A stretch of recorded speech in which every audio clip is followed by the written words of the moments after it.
que je lui ai toujours donné, de faire attention, d'abord protéger sa vie familiale. C'est extrêmement important, protéger Annie, protéger les enfants. Ça n'a pas toujours été facile. Dans un comté comme le comté Roberval, ça brasure des fois. Il y a quand arrive le temps, par exemple, des négociations de conventions collectives, il y a des fonctionnaires, il y a de la fonction publique beaucoup.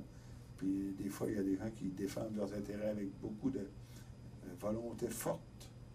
Donc, dans la rue où il demeurait, à Roberval, je me souviens encore de pancartes, de manifestations, juste devant sa maison.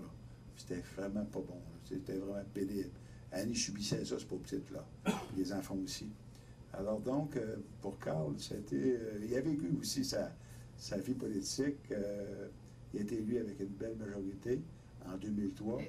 Il y avait eu la fameuse loi 142, qui était une loi qui voulait redresser les finances publiques du Québec, qui remettait en question certaines parties de négociation de conventions collectives de travail.